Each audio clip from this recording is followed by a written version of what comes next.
Novruz gelir, yaz gelir, bir elimize söz gelir.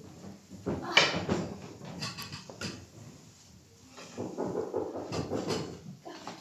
Gören kim gelir?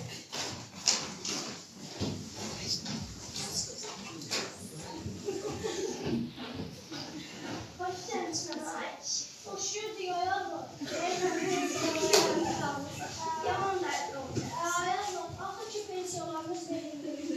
Otur bir stəkan çay içmə də lezzetli.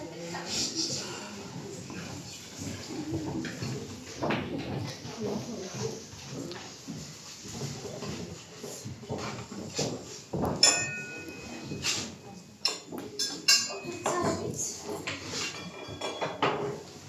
Ah, da kitab. Gel Ayazma, otur yanımızda görək. Bu pulları hara bölüşürük? Ayşe, hansı birindeyimi? Birdi, ikidir. Hələ bizim keçən aydan işığa 10 manat borcumuz qaldı.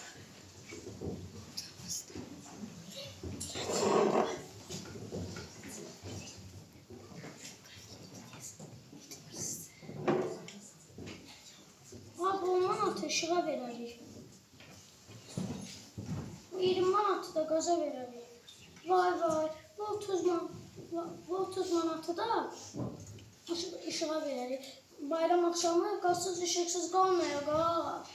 Yaxşı Ayşe. Hələ qonşu sənəndə nəvəsinə toy edəcək. Orada nəmər salmalıyıq ha? Bu 50 manatı da ora verərik.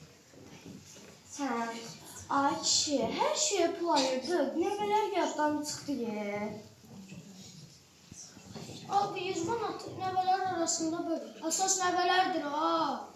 Hə, Ayşe. Mən bunları nəvələr arasında bölərəm. Ayazma, belə baxıram, neysə düz hesablamıram. Heç pulumuz qalmadı ki.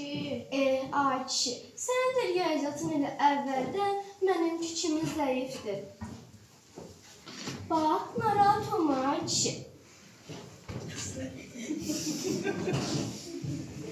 Bu 50 manatı bayram üçün alışveriş edərik. Mən bunu keçən aydan saxlamışam. Halal olsun Ayazma, uşaqları nəvələrdə yığarıq başımıza. Hə, yaxşı, yığarıq. Dur Ayazma, bayram axşamıdır, qapımıza döyən olar.